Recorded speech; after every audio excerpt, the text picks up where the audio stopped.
Columbia Broadcasting System and its affiliated stations present Orson Welles and the Mercury Theatre on the Air in The War of the Worlds by H.G. Wells.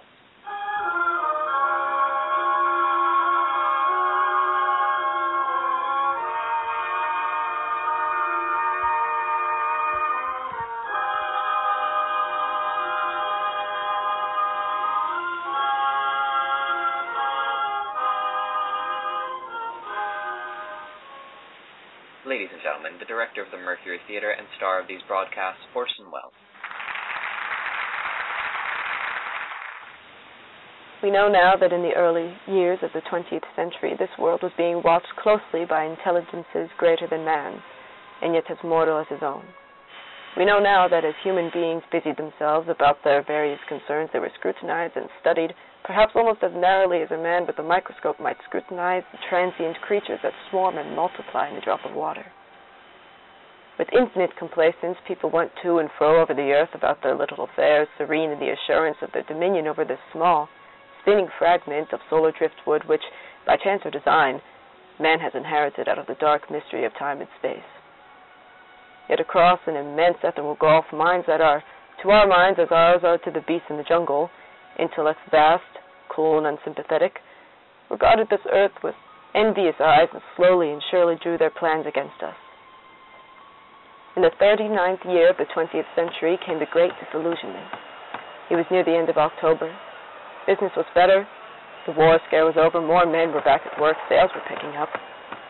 On this particular evening, October 30th, the Crossley service estimated that 32 million people were listening in on radio.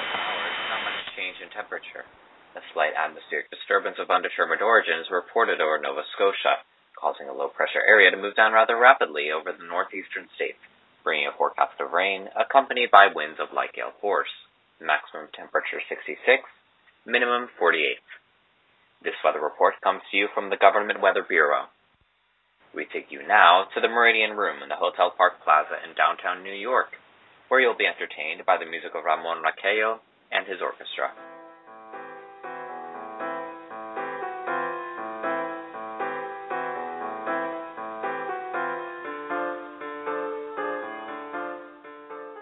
Good evening, ladies and gentlemen. From the Meridian Room in the Park Plaza Hotel in New York City, we bring you the music of Ramon Raquello and his orchestra. With a touch of Spanish, Ramon Raquello leads off with La Comparsita.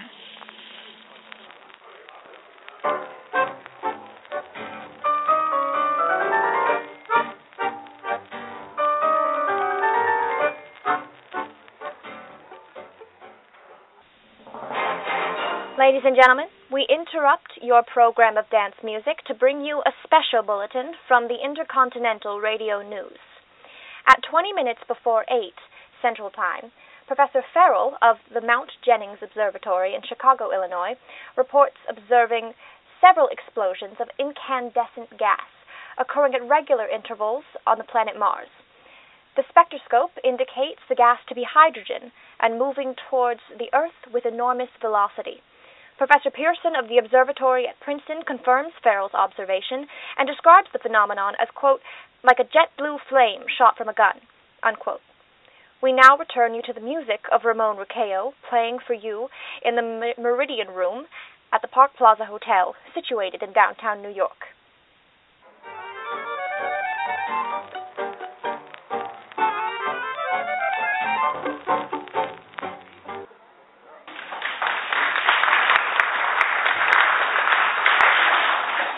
And now a tune that never loses its flavor, the ever-popular Stardust, Ramon Raquello and his orchestra.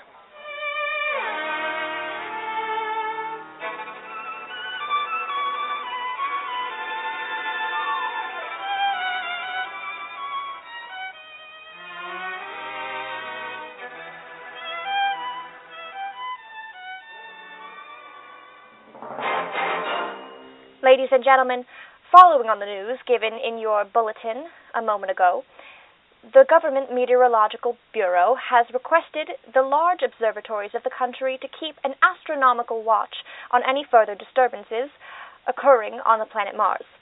Due to the unusual nature of this occurrence, we have arranged an interview with the noted astronomer Professor Pearson, who will give us his views on the event. In a few moments, we will take you to the Princeton Observatory at Princeton, New Jersey. We will return until then to the music of Ramon Recao and his orchestra.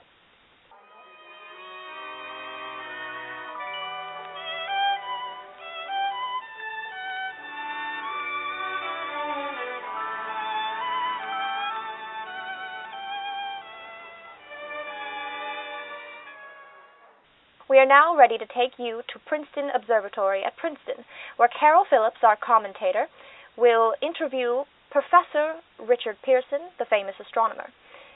We now take you to Princeton, New Jersey. Good evening, ladies and gentlemen. This is Carol Phillips speaking to you from the Observatory of Princeton. I'm standing in a large semicircular room, pitch black except for an oblong split in the ceiling.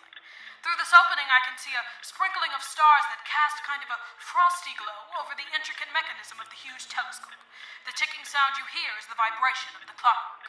Professor Pearson stands directly above me on a small platform, peering through the giant lens. I ask you to be patient, ladies and gentlemen, during any delay that may arise during our interview. Besides his ceaseless watch of the heavens, Professor Pearson may be interrupted by telephone or other communications. During this period, he is in a constant touch with the astronomical centers of the world. Professor, may I begin our questions? At any time, Miss Phillips. Professor, would you please tell our radio audience exactly what you see as you observe the planet Mars through your telescope? Nothing unusual at the moment, Miss Phillips. A red disk swimming in a blue sea, transverse stripes across the disk. Quite distinct now because Mars happens to be the point nearest the Earth. In opposition, as we call it. In your opinion, what do these transverse stripes signify, Professor Pearson? Not canals, I can assure you, Miss Phillips. I see. Although that's the popular conjuncture of those who imagine Mars to be inhabited. From a scientific viewpoint, the stripes are merely the result of atmospheric conditions peculiar to the planet.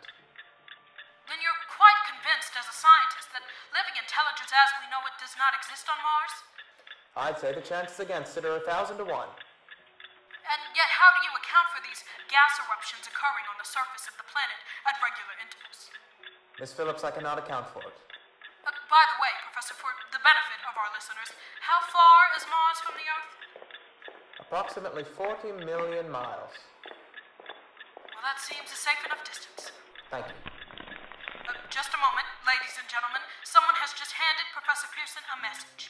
While he reads it, let me remind you that we are speaking to you from the observatory in Princeton, New Jersey, where we are interviewing the world's famous astronomer, Professor Pearson. Oh, one moment, please. Professor Pearson has passed me a message, which he has just received. Professor, may I read the message to the listening audience? Certainly, Miss Phillips. Ladies and gentlemen, I shall read you a wire addressed to Professor Pearson from Dr. Gray of the National History Museum, New York. Quote, 9:15 p.m. Eastern Standard Time. Seismograph registered shock of almost earthquake intensity occurring within a radius of 20 miles of Princeton. Please investigate. Signed, Lloyd Gray, Chief of Astronomical Division, unquote. Professor Pearson, could this occurrence possibly have something to do with the disturbances observed on the planet Mars? Hardly, Miss Phillips. This is probably a meteorite of unusual size, and its arrival at this particular time is merely a coincidence. However, we shall conduct a search as soon as daylight permits. Thank you, Professor.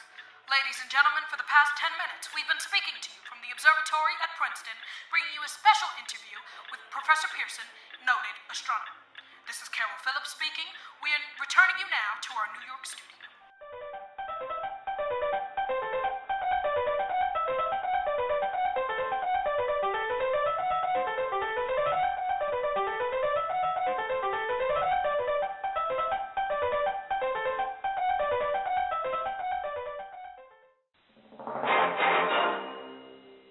Ladies and gentlemen, here is the latest bulletin from the Intercontinental Radio News. Toronto, Canada. Professor Morse of Macmillan University reports observing a total of 3 explosions on the planet Mars between the hours of 7:45 p.m. and 9:20 p.m. Eastern Standard Time. This confirms earlier reports received from American observatories. Now, nearer home comes a special bulletin from Trenton, New Jersey. It's reported that at 8:50 p.m. a huge flaming object, believed to be a meteorite, fell on a farm in the neighborhood of Grover's Mill, New Jersey, 22 miles from Trenton. The flash in the sky was visible with a radius of several hundred miles, and the noise of the impact was heard as far north as Elizabeth. We have dispatched a special mobile unit onto the scene, and will have our commentator Carol Phillips give you a word picture of the scene as soon as she can reach there from Princeton. In the meantime, we take you to Hotel Martinet in Brooklyn, where Bobby Millett and his orchestra are offering a program of dance music.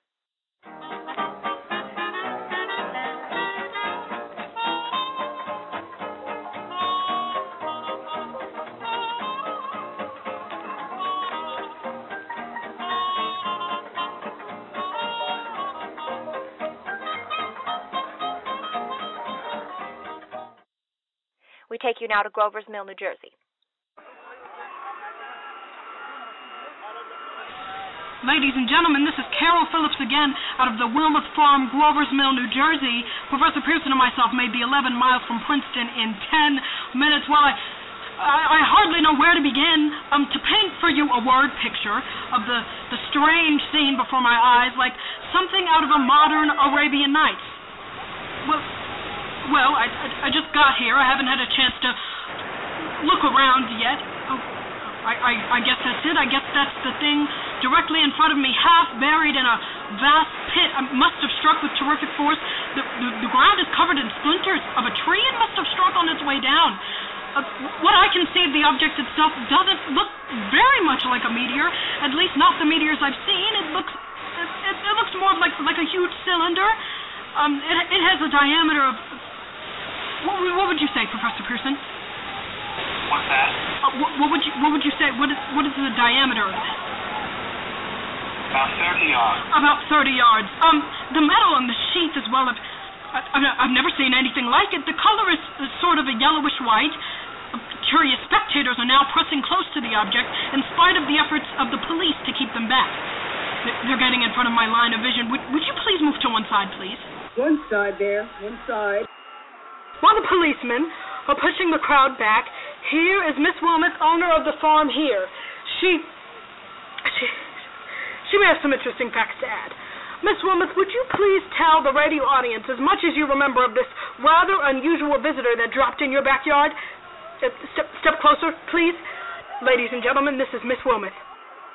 Well, I was listening to the radio. Closer and louder, please. Pardon me. Louder, please, and closer. Yes, ma'am.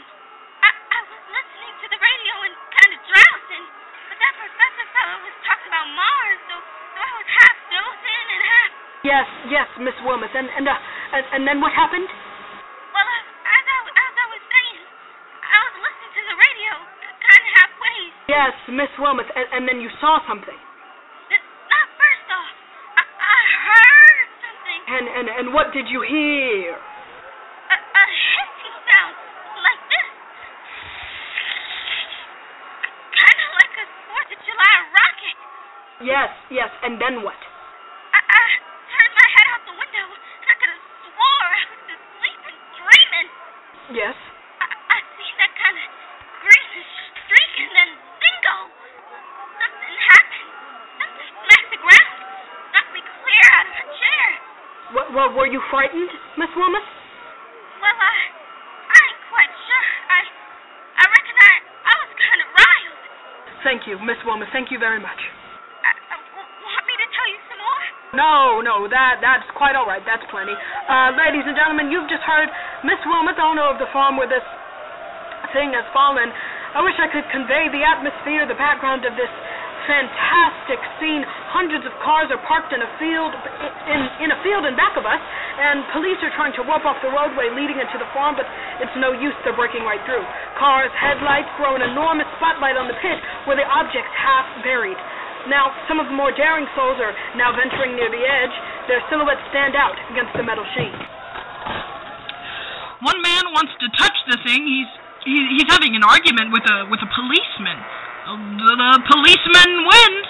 Now, ladies and gentlemen, there's something I haven't mentioned in all this excitement, but now it's becoming more distinct. Perhaps you've caught it already on your radio. Listen, please. Do you hear it? It's a curious humming sound that seems to come from inside the object. I'll move the microphone nearer now. Now, we're not more than 25 feet away. Can you hear it now? Professor Pearson? Yes, Miss Phillips. Can you tell me Can you tell us the meaning of that scraping noise inside the thing? Possibly the unequal cooling of its surface. I see. Do you still think it's a meteor, Professor? I don't know what to think. The metal casing is definitely extraterrestrial, not found on this Earth. Friction with the Earth's atmosphere usually tears holes in a meteorite. This thing is smooth and, as you can see, of cylindrical shape. Just a minute. Something's happening. Ladies and gentlemen, this is terrific. The end of the thing is beginning to flake off. The top is beginning to rotate like a screw, and the thing must be hollow. Look, the darn thing's unscrewing. Keep those men back, I tell you. Maybe there's men in it trying to escape. Why would this just... It's red hot. It'll burn to stitches. Keep back there. Keep those idiots back. She's off. The top's loose. Look, stand back. Ladies and gentlemen, this is the most terrifying thing I've ever witnessed. Wait a minute. Oh, someone's crawling out of the hollow top. Someone or something. I can see peering out of that black hole too. Luminous discs. Are they eyes? It must be a face. It might be. Oh, good heavens! Something's wriggling out of the shadow like a gray snake. Now it's another one and another one and another one. They look like tentacles. To me, I can see the thing's body now. It's large as a bear, and it glistens like wet leather. But that ladies and gentlemen, it's indescribable. I can hardly force myself to keep looking at it. So awful. The eyes are black and gleam like a serpent. The mouth is to be shaped with saliva dripping from its rimless lips that seem to quiver and pulsate. The monster, or whatever it is, can hardly move. It seems weighed down by possibly gravity or something.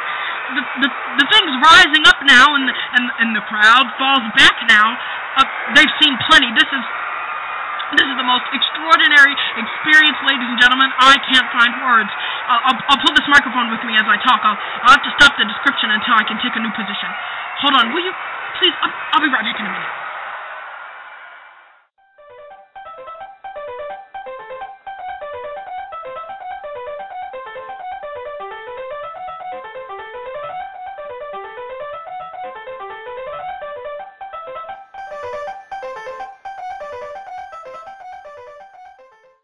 We are bringing you an eyewitness account of what's happening on the Wilmouth Farm, Grover's Mill, New Jersey.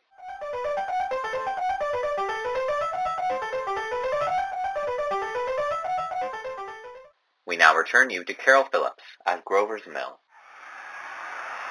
Ladies and gentlemen, am I on? Ladies and gentlemen, here I am back of a stone wall that adjoins Miss Wilmot's garden. From here I can get a sweep of the whole scene. I'll give you every detail as long as I can talk and as long as I can see. Of course, state police have arrived and they're drawing up a cordon in front of the pit, about 30 of them. No need to push the crowd back now. They're willing to keep their distance. The captain is conferring with someone. We can't quite see who. I think it's Professor Pearson. Yes, it is. And now they parted with the professor, and the professor moves around one side, studying the object, while the captain and two policemen advance with something in their hands. I can see it now. It's a white handkerchief tied to a pole of a flag of truce. If those creatures know what that means or what anything means, wait a minute, something's happening. A humped shape is rising out of the pit. I can make out a small beam of light against a mirror. What is that? There's a jet of flame springing from that mirror, and it leaps right at the advancing men. It strikes them head on. Good Lord, they're trying to get the flame, and now the whole field's caught on fire. The works, the boards, the gas tanks of automobiles, it's spreading. It's coming this way about 20 yards to my right.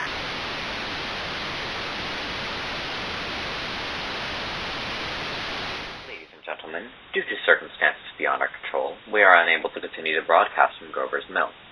Evidently, there's some difficulty with our field transmission.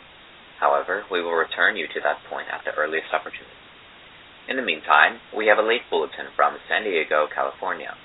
Professor Underculfer, speaking at a dinner of the California Astronomical Society, expressed the opinion that the explosions on Mars are undoubtedly nothing more than severe volcanic disturbances on the surface of the planet. We continue now with our piano interlude.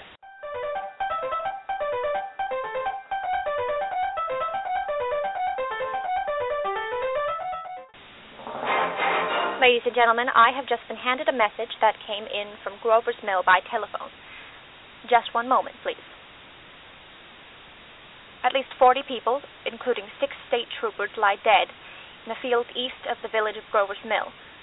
Their bodies are burned and distorted beyond all possible recognition. The next voice you will hear will be that of Brigadier General Montgomery Smith, commander of the state militia at Trenton, New Jersey. I have been requested by the governor of New Jersey to place the counties of Mercer and Middlesex as far west as Princeton and east of Jamesburg under martial law. No one will be permitted to enter this area except by special pass issued by state and military authorities. 4 companies of state militia are proceeding from Trenton to Grover Mill and will be aided in evacuation of home within the range of military operations. Thank you. You have just been listening to General Montgomery Smith, commanding the state militia at Trenton. In the meantime, further details of the catastrophe at Grover's Mill are coming in. The strange creatures, after unleashing their deadly assault, crawled back into their pit and made no attempt to prevent the efforts of the firemen to recover the bodies and extinguish the fire. The combined fire departments of Mercer County are fighting the flames which menace the entire countryside. We have been unable to establish any contact with our mobile unit at Grover's Mill, but we hope to be able to return you there at the earliest possible moment. In the meantime, we take you to... Just one moment, please.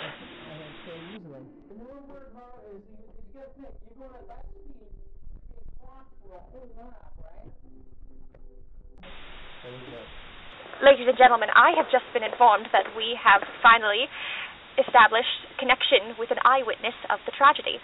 Professor Pearson has been located at a farmhouse near Grover's Mill where he has established an emergency observation post. As a scientist, he will give you his explanation of the calamity. The next voice you hear will be that of Professor Pearson, brought to you directly by wire. Professor Pearson? Of the creatures in the rocket cylinder of Grover's Mill, I can give you no authoritative information, either to their nature, their origin, or their purposes here on Earth. Of their destructive instrument, I might venture some conjectural explanation. For want of a better term, I shall refer to the mysterious weapon as a heat ray. It's all too evident that these creatures have scientific knowledge far in advance of our own. It's my guess that in some way they are able to generate an intense heat in a chamber of practically absolute no conductivity. This intense heat they project in a parallel beam against any object they choose by means of a polished parabolic mirror of unknown composition, much as the mirror of a lighthouse projects a beam of light. That is my conjecture of the origin of the heat ray. Thank you, Professor Pearson. Ladies and gentlemen, here is a bulletin from Trenton. It is a brief statement informing us that the charred body of Carol Phillips has been identified at the Trenton Hospital. Now, here's another bulletin from Washington, D.C. The Office Director of the National Red Cross reports 10 units of Red Cross emergency workers have been assigned to the headquarters of the state militia stationed outside of Grover's Mill, New Jersey. Here is a bulletin from the State Police, Princeton Junction. Fires at Grover's Mill and the vicinity are now under control. Scouts report all quiet in the pit, and there is no sign of life appearing at the mouth of the cylinder. And now, ladies and gentlemen, we have a special statement from Harley McDonald, Vice President of Operations. We have received a request from the state militia at Trenton to place at their disposal our entire broadcasting facilities. In view of the gravity of the situation and believing that radio has a responsibility to serve in the public interest at all times, we are turning over our facilities to the state militia at Trenton. We take you now to the field headquarters of the state militia near Grover's Mill, New Jersey. This is Captain Lansing of the Signal Corps, attached to the state militia, now engaged in military operations in the vicinity of Grover's Mill. Situation arising from the reported presence of certain individuals of unidentified nature is now under complete control. The cylindrical object, which lies in a pit directly below our position, is surrounded on all sides by 8 battalions of infantry, without heavy field pieces, but adequately armed with rifles and machine guns. All cause for alarm, if such cause ever existed, is now entirely unjustified. The things, whatever they are, do not even venture to poke their heads above the pit. I can see their hiding place plainly in the glare of the searchlights here. With all their reported resources, these creatures can scarcely stand up against heavy machine gun fire. Anyway, it's an interesting outing for the troops.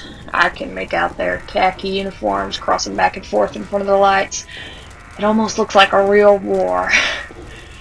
There appears to be some slight smoke in the woods bordering the Millstone River.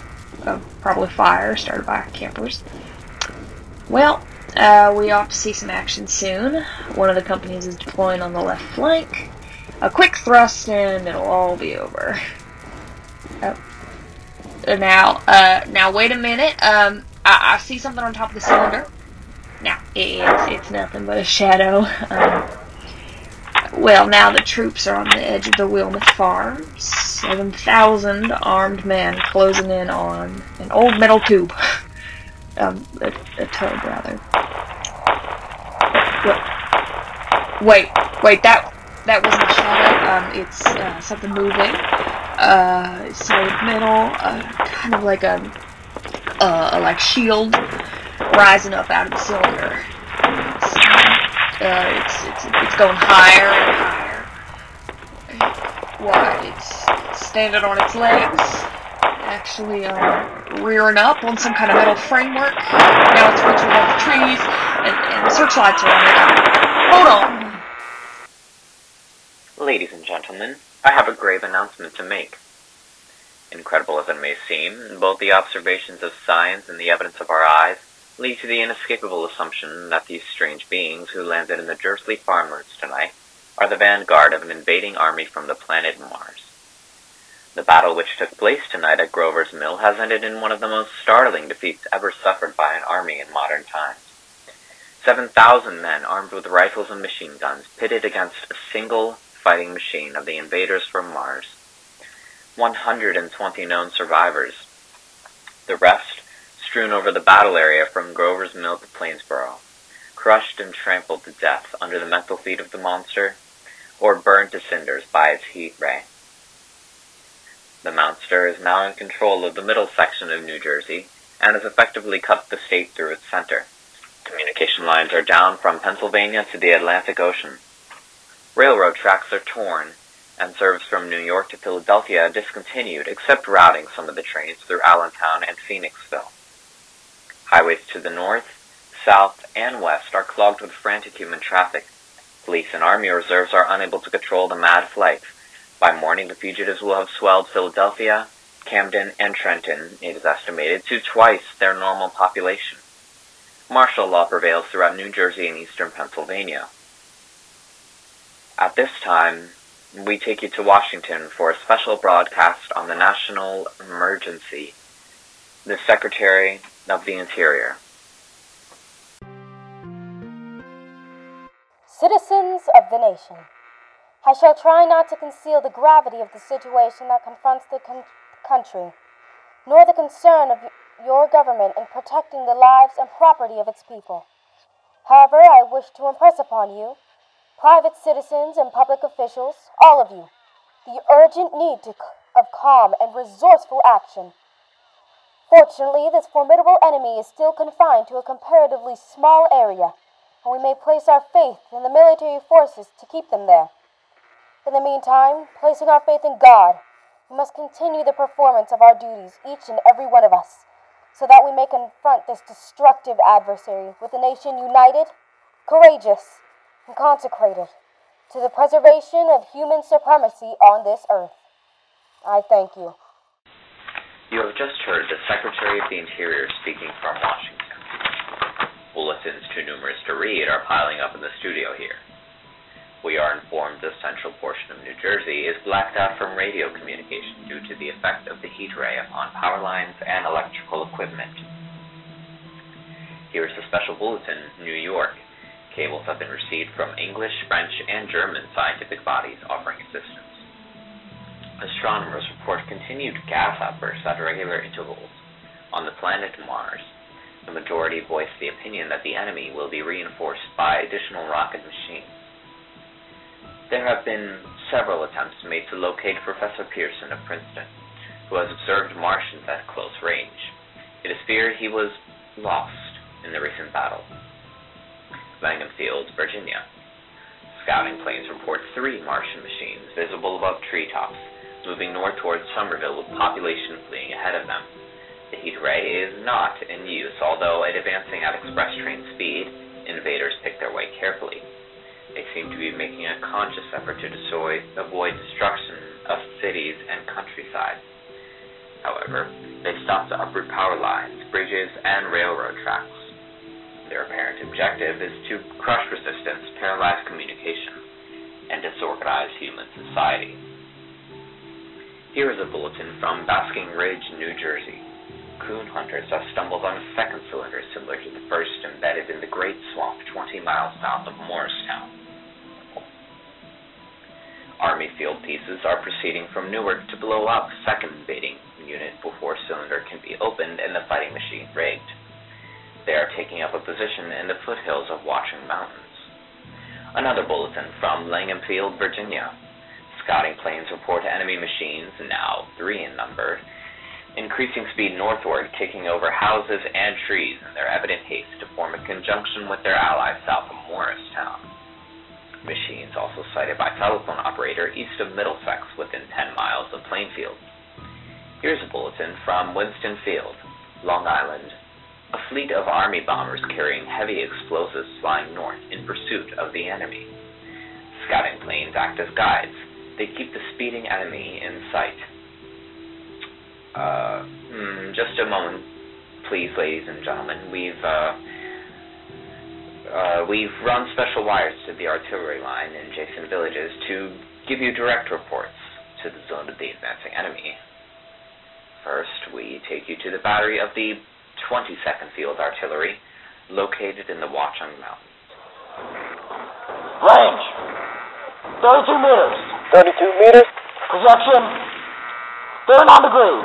39 degrees. Fire! 140 yards to the right, sir. Shift range, 31 meters. 31 meters. Projection, 37 degrees. 37 degrees. Fire! Hit, sir. We've got a tripod of one of them. They've stopped. The others are trying to repair it. Get the range. Shift, 30 meters. 30 meters. Projection, 27 degrees. 27 degrees. Fire! Can't see the shell van, sir. They're letting off a smoke. What is it? Black smoke, sir. Moving this way, lying close to the ground. It's moving fast. Stand off now. All right, get ready to fire. Shift, 24 meters. 24 meters. Projection, 24 degrees. 24 degrees. Still can't see, sir. The smoke's coming near. Got the range? 23 meters. 23 meters. Projection, 22 degrees. Army bombing plane V-843 off Bayonne, New Jersey. Lieutenant Vault compounding 8 bombers. Reporting to Commander Fairfax, Langham Field. This is Vault reporting to Commander Fairfax, Langham Field. Enemy tripod machines now in sight, reinforced by 3 machines from the Morristown cylinder. 6 altogether. 1 machine partially crippled, believed hit by a shell from an Army gun in Watchung Mountains. Guns now appear silent. A heavy black fog hanging close to the earth, of extreme density, nature unknown. No sight of heat ray, enemy now turns east, crossing Passac River into the Jersey marshes. Another straddles the Pulaski Skyway. Evident objective is New York City. They're pushing down a high-tension power station. The machines are close together now, and we're ready to attack. Planes circling, ready to strike. 1,000 yards, and we'll be over the first. 800 yards. 600, 400, 200. There they go, the giant arm raised. Green flash. They're spraying up with flames.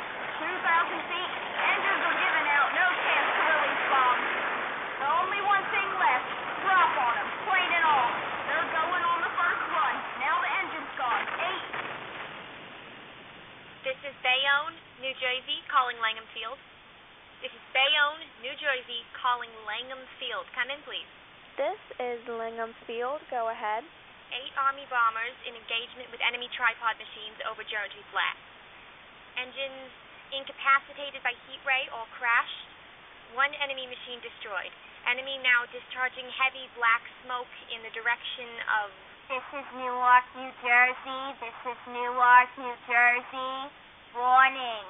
Poisonous black smoke pouring in from the Jersey marshes. Reaches South Street.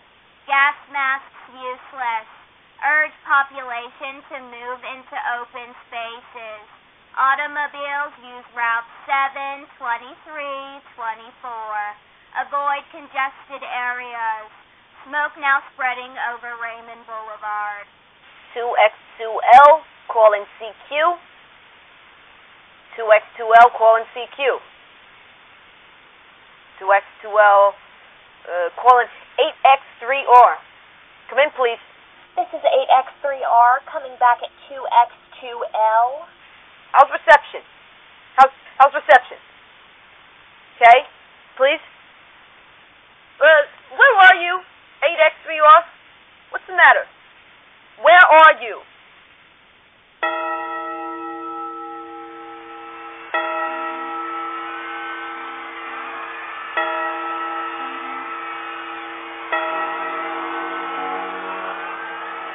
I'm speaking from the roof of Broadcasting Building, New York City. I'm speaking from the roof of Broadcasting Building, New York City. The bells you hear are ringing to warn the people to evacuate the city as the Martians approach. Estimated in the last 2 hours, 3 million people have moved out along the roads to the north.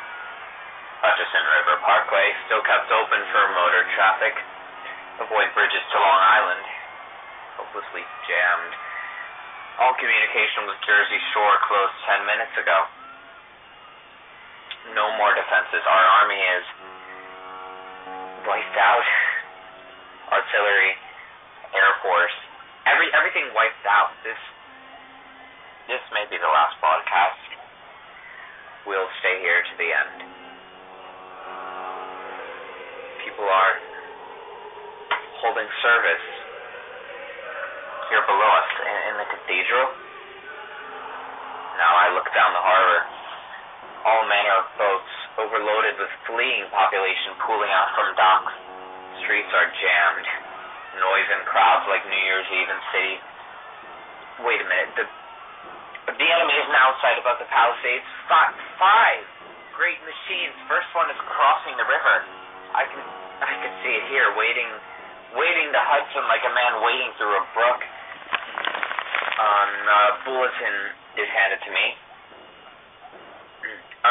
Martian cylinders are falling all over the country. One outside of Buffalo, one in Chicago. St. Louis seem to be timed in space. Now the first machine reaches the shore. He stands watching, looking over the city. His steel, cowlish head is even with the skyscrapers. He waits for the others. They rise like a line of new towers on the city's west side. Now they're lifting their metal hands. This is the end now. Smoke comes out. Black smoke drifting over the city. People in the streets see it now. They're running towards the East River. Thousands of them dropping in like rats. Oh, now the smoke's spreading faster to reach Times Square. People are trying to run away from it, but it's no use. They're falling like flies. Now the smoke's crossing Fifth Avenue. 100 yards away. It's 50 feet.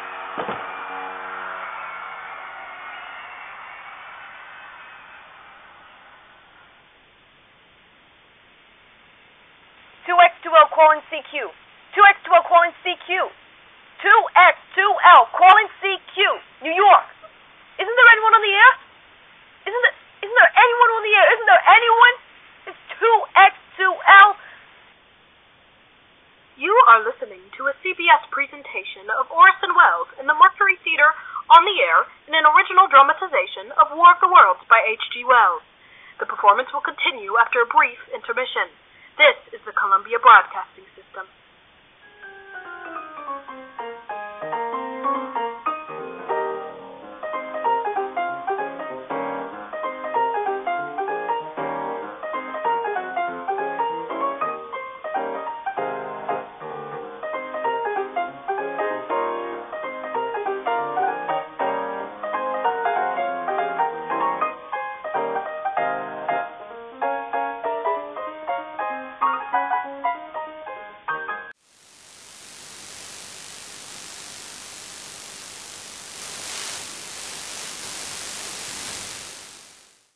As I set down these notes on paper, I'm obsessed by the thought that I may be the last living man on Earth.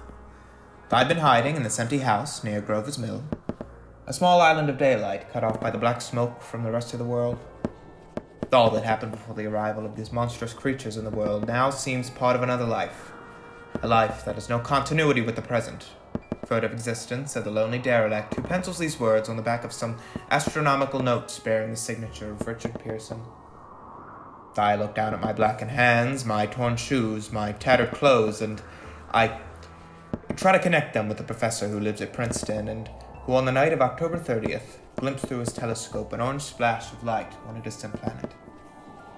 My wife, my colleagues, my students, my books, my observatory, my world. Where are they? Did they ever exist? Am I Richard Pearson? What day is it? Do days exist without calendars?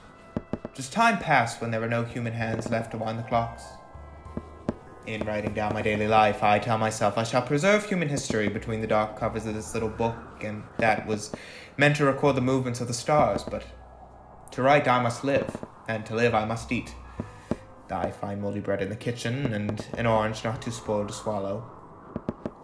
I keep watch at the window. From time to time I catch sight of a Martian above the black smoke.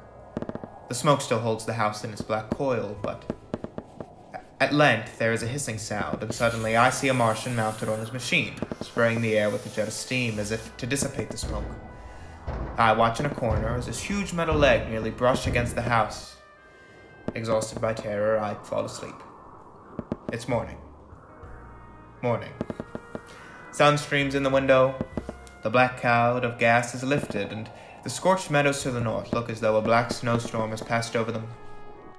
I venture from the house. I make my way to a road. No traffic. Here and there a wrecked car, baggage overturned, a blackened skeleton. I push on north.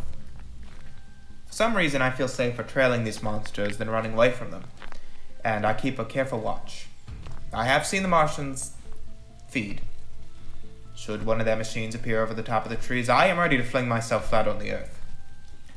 I come to a chestnut tree. October, chestnuts are ripe. I fill my pockets. I must keep alive. 2 days I wander in a vague northerly direction through a desolate world. Finally, I notice a living creature, a small red squirrel in a beech tree. I stare at him in wonder. He stares back at me. I believe at that moment the animal and I shared the same emotion, the joy of finding another living being. I push on north. I find dead cows in a brackish field, and beyond the charred ruins of a dairy, the silo remains standing guard over the wasteland, like a lighthouse deserted by the sea. Astride the silo perches a weathercock. The arrow points north. Next day, I come to a city vaguely familiar in its contours, yet its buildings strangely dwarfed and leveled off, as if a giant had sliced off its highest towers with a capricious sweep of his hand. I reach the outskirts. I find Newark, undemolished, but humbled by some whim of the advancing Martians. Presently, with an odd feeling of being watched, I caught sight of something crouching in a doorway. I made a step towards it. It rose up and became a woman armed with a large knife. Stop. Where do you come from? I come from many places. A long time ago from Princeton. Princeton, huh? That's near Grover's Mill. Yes. Grover's Mill. There's no food here. This is my country. All ends of this town down to the river. There's only food for one. Which way are you going? I don't know. I guess I'm looking for people. What was that? Did you hear something just then? No, only a bird. A live bird. Yeah. You get to know that birds have shadows these days. Hey, we're in the open here. Let's crawl in this doorway here and talk. Have you seen any Martians? No, they've gone over to New York. At night, the sky is alive with their lights. just as if people were still living in it. By daylight, you can't see them. 5 days ago, a couple of them carried something big across the flats from the airport. I think they're learning how to fly. Fly? Yes, fly. Well, then it's all over with humanity. Stranger, there's still you and I. 2 of us left. Yeah. They've got themselves in solid. They wrecked the greatest country in the world. Those green stars, they're probably falling somewhere every night. They've only lost 1 machine. There isn't anything to do. We're done. We're licked. Where were you? You're in a uniform. What's left of it? I was in the militia. National Guard. That's good. There wasn't any war. Any more than there's war between men and ants. Yes, but we're eatable ants. I found that out. What do they do with us? I've thought it all out. Right now we're caught as we're wanted. The Martian only has to go a few miles to get a crowd on the run. But they won't keep on doing that. They'll begin catching us, systematic like, keeping the best and storing us in cages and things. They haven't begun on us yet. Not begun? Not begun. All that's happened so far is because we don't have enough sense to keep quiet, bothering them with guns and such stuff, and losing our heads and rushing off in crowds. Now, instead of rushing around blind, we've got to fix ourselves up. Fix ourselves up according to the way things are now. Cities, nations, civilization, progress, done. Yes, but if that's so, what is there to live for? Well, there won't be any more concerts for a million years or so. And no nice little dinners at restaurants. If it's amusement you're after, I guess the game's up. What is there left? Life. That's what. I want to live. Yeah, and so do you. We're not going to be exterminated. And I don't need to be caught either. Tamed and fattened and bred like an ox.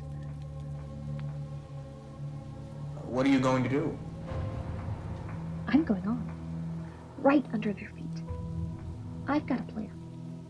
We people as people are finished. We don't know enough. We've got to learn plenty before we've got a chance. And we've got to live and keep free while we learn. See, I have thought it all out. Tell me the rest. Well, it isn't all of us that are made for wild beasts. That's what it's got to be. That's why I watched you. Watched you. All these little office workers that used to live in these houses, they'd be no good. They haven't had any stuff in them. They used to run off to work. I've seen hundreds of them running to catch the commuter's train in the morning, afraid they'd be canned if they didn't. Running back at night, afraid they won't be home in time for dinner. Lives insured and a little invested in case of accidents. Yeah, and on Sundays, worried about the hereafter. The Martians will be a godsend for those guys. Nice roomy cages, good food, careful breeding, no worries. Yeah, after a week or so chasing about the fields on empty stomachs, they'll come and be glad to be caught. You've thought it all out, haven't you? Oh, sure, you bet I have. That isn't all. These Martians, they're going to make pets out of some of them. Train them to do tricks. Who knows? Get sentimental over the pet boy they grew up with and had to be killed. Yeah, and some, maybe they'll train to hunt us. No, that's impossible. No human being. Yes, they will. There's men who will do it gladly. If one of them ever comes after me, why... In the meantime, you and I and others like us, where are we to live on the Martians' only Earth? I've got it all figured out. We'll live underground. I've been thinking about the sewers. Under New York, there are miles and miles of them. The main ones are big enough for anybody. And then there's cellars, vaults, underground storerooms, railway tunnels, subways.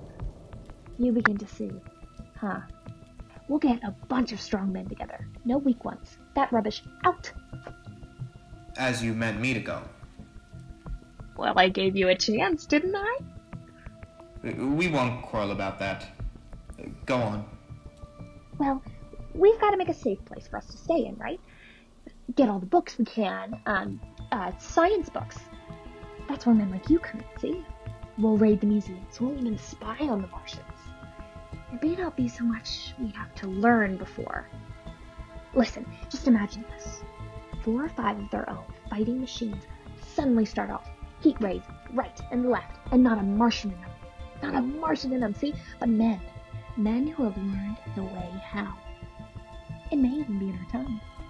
Gee, imagine having one of those lovely things with a heat ray wide and free. We'd turn it on the Martians. We'd turn it on men. We'd bring everybody down on their knees. That's your plan? Yeah. You, me, a few more of us. We'd own the world. I see. Hey, what's the matter? Where are you going? Not to your world. Bye, stranger. Well, after parting with the artillerymen, I came at last to the Holland Tunnel. I entered that silent tube, anxious to know the fate of the great city on the other side of the Hudson. Cautiously, I came out of the tunnel and made my way up Canal Street. I reached 14th Street, and there again were black powder and several bodies, and an evil, ominous smell from the gratings of the cellars of some of the houses. I wandered up through the 30s and 40s. I stood alone on Times Square. I caught sight of a lean dog running down 7th Avenue with a piece of dark brown meat in his jaws, and a pack of starving mongrels at his heels. He made a wide circle around me as though he feared I might prove a fresh competitor. I walked up Broadway in the direction of that strange powder, past silent shop windows displaying their mute wares to empty sidewalks, past the Capitol Theater, silent, dark, past a shooting gallery where a row of empty guns faced an arrested line of wooden ducks. Near Columbus Circle, I noticed models of 1939 motor cars in the showrooms facing empty streets. From over the top of the General Motors building, I watched a flock of blackbirds circling in the sky. I hurried on. Suddenly, I caught sight of the hood of a Martian machine standing somewhere in Central Park, gleaming in the late afternoon sun. An insane idea. I rushed recklessly across Columbus Circle and into the park. I climbed a small hill above the pond at 60th Street, and from there I could see, standing in a silent row along the mall, 19 of those great metal titans, their cowls empty, their steel arms hanging listlessly by their sides. I looked in vain for the monsters that inhabit those machines. Suddenly, my eyes were attracted to the immense flock of blackbirds that hovered directly below me.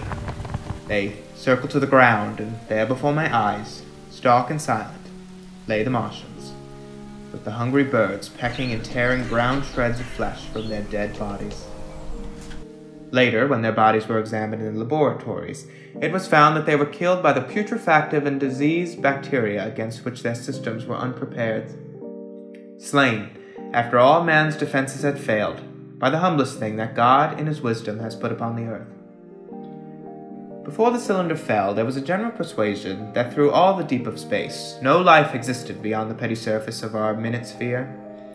Now we see further. Dim and wonderful is the vision I have conjured up in my mind of life spreading slowly from this little seedbed of the solar system throughout the inanimate vastness of sidereal space. But that's a remote dream. It may be that the destruction of the Martians is only a reprieve. To them, and not to us, is the future ordained, perhaps. Strange it now seems to sit in my peaceful study at Princeton writing down this last chapter of the record begun at a deserted farm in Groversville. Strange to watch children playing in the streets. Strange to see young people strolling on the green, where the new spring grass heals the last black scars of a bruised earth. Strange to watch the sightseers enter the museum where the dissembled parts of a Martian machine are kept on public view. Strange when I recall the time when I first saw it. Bright and clean-cut, hard and silent, under the dawn of that last great day.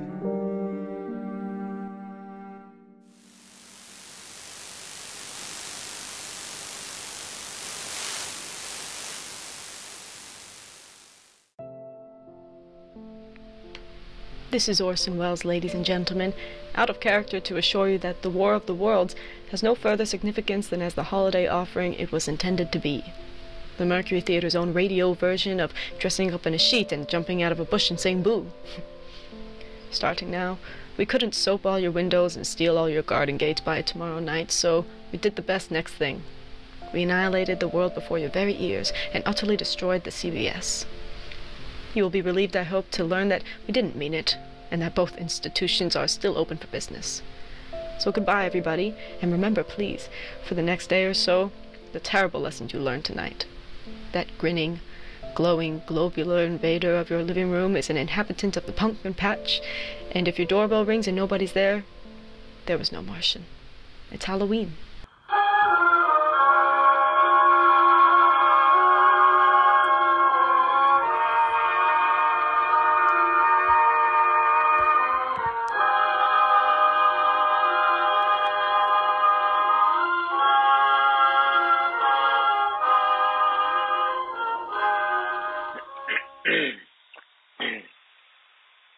Tonight, the Columbia Broadcasting System and its affiliated stations coast to coast have brought you The War of the Worlds by H.G. Wells, the 17th in its weekly series of dramatic broadcasts featuring Orson Welles and the Mercury Theatre on the air. Next week, we present a dramatization of 3 famous short stories. This is the Columbia Broadcasting System.